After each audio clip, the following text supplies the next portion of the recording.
Hello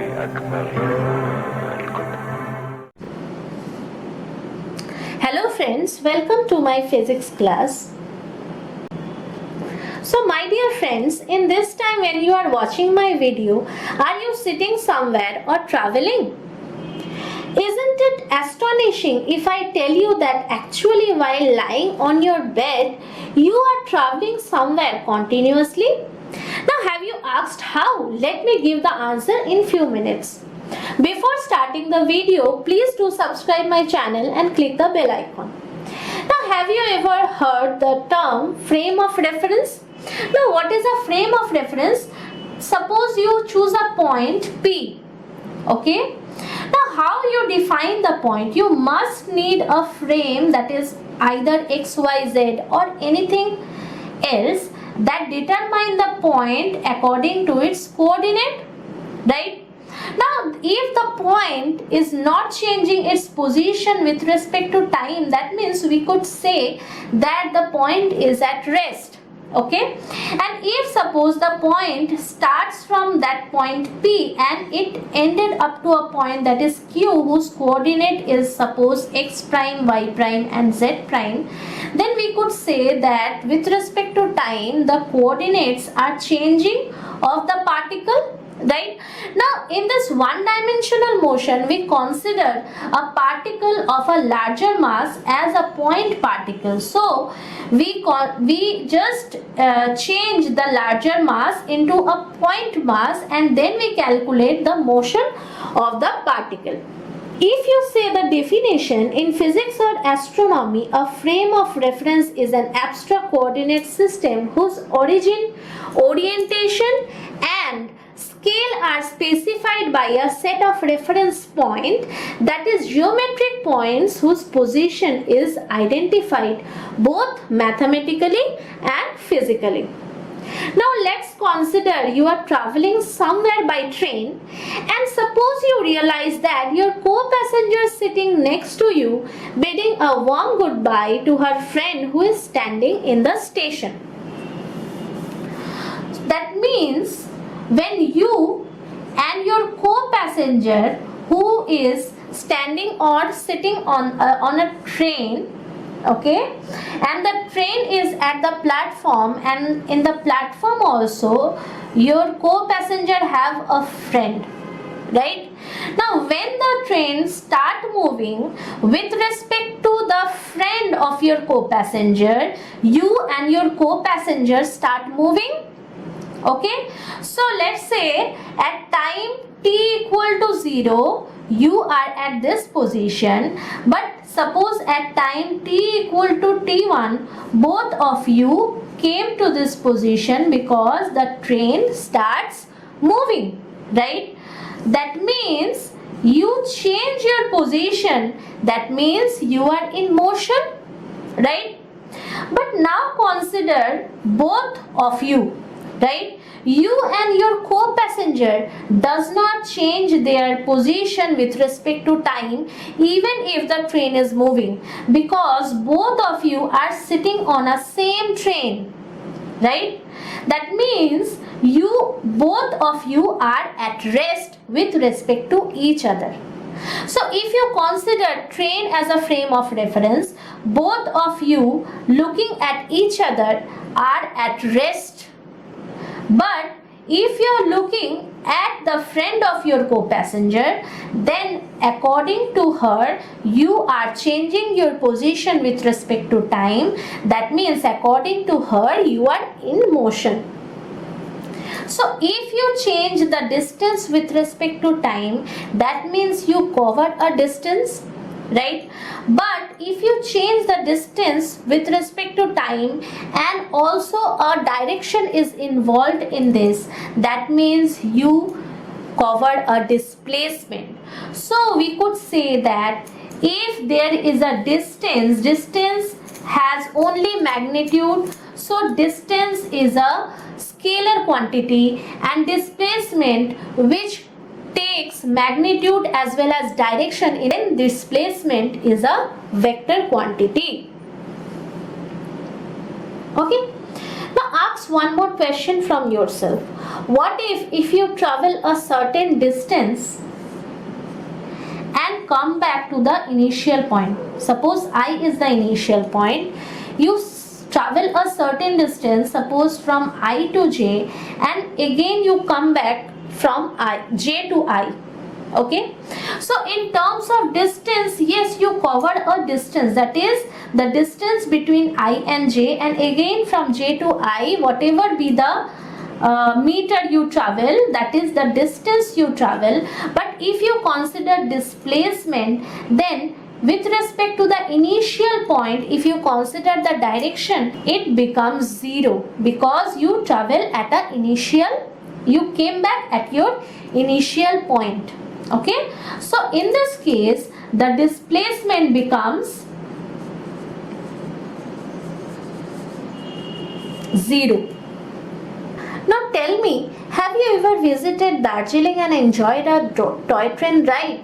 If you had already, then you know the toy train started from Darjeeling station, okay, went to Batashia Loop, and then it reaches to Ghum station. Now again from Ghum station it come back to Batashia Loop, and from Batashia Loop it come back to Darjeeling station. Now you tell me the answer, that in this case the distance is around 56 kilometers. Okay, if you check the distance from Darjeeling to Ghum is around 56 kilometers. So you travel around 112 kilometers. But do you have covered any displacement? Now give me the answer.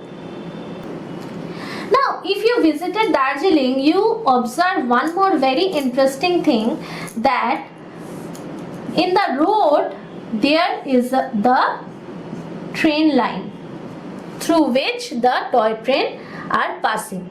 Okay, so suppose you have travel with a car, you need to stop while the train is passing, and then you need to move through the road.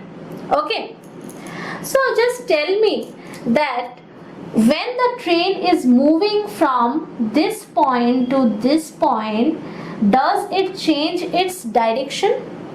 Obviously yes. So it changes its direction. Suppose the train is moving at a constant speed. Okay, suppose it is 5 kilometer per hour speed.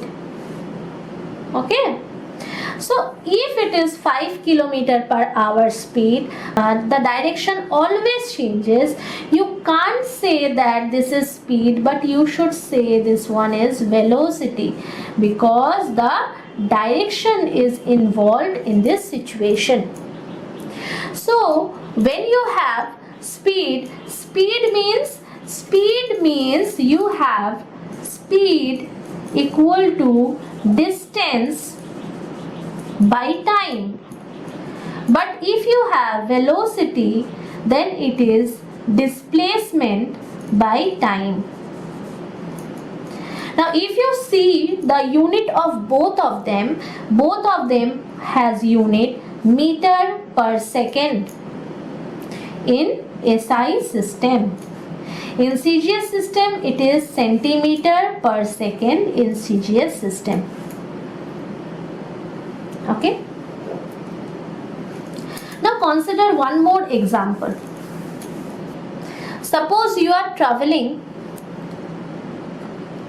through a train. So this is station A and this is station B.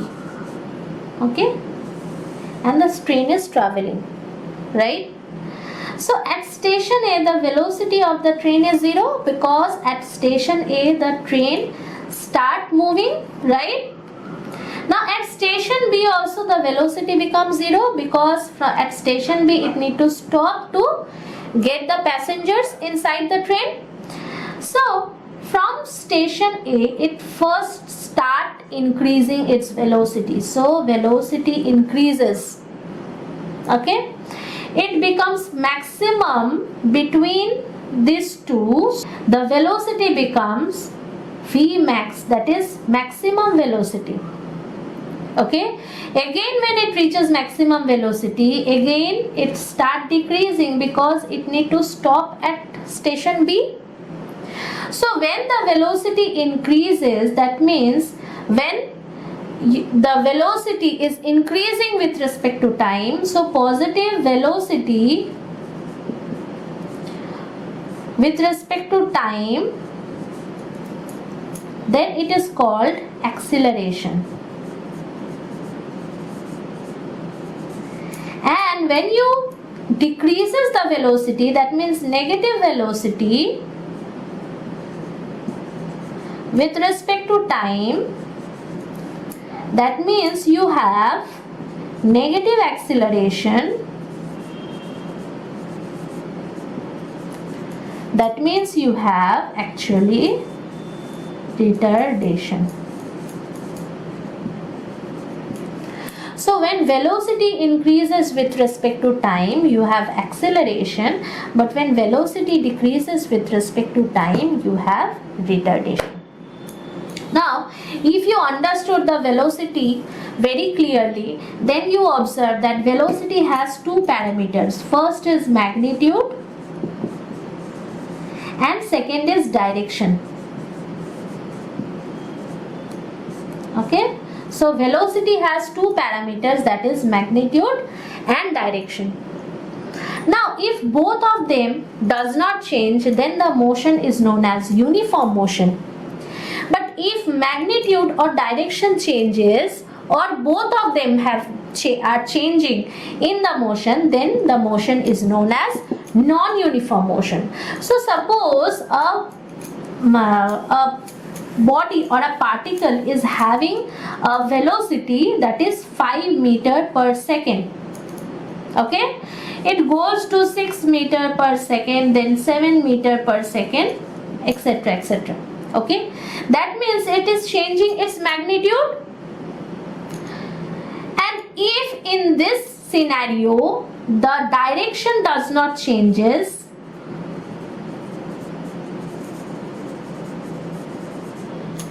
then it is non-uniform motion, because magnitude changes even if the direction not changes.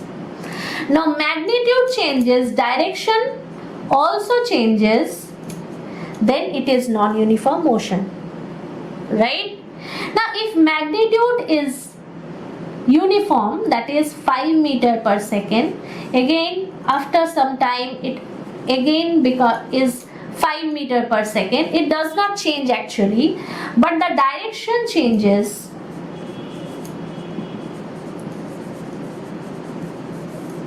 Again it becomes non-uniform motion. But if magnitude does not change, suppose the magnitude becomes 5 meter per second, again it becomes 5 meter per second, so on and so forth throughout the motion, and the direction also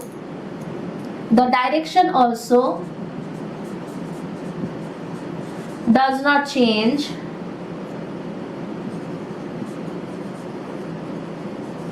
so it is a uniform motion. So to maintain a uniform motion, a particle needs to unchange in its velocity. That means the particle do not need to change its velocity, and the direction of the particle should not be changed as well. So I hope you enjoyed today's video. If not, then I suggest you to plan for a vacation and have a toy train ride soon. Until then, stay curious, hit the like button and subscribe for more science videos. I am eager to see you all in my next video. Thank you all.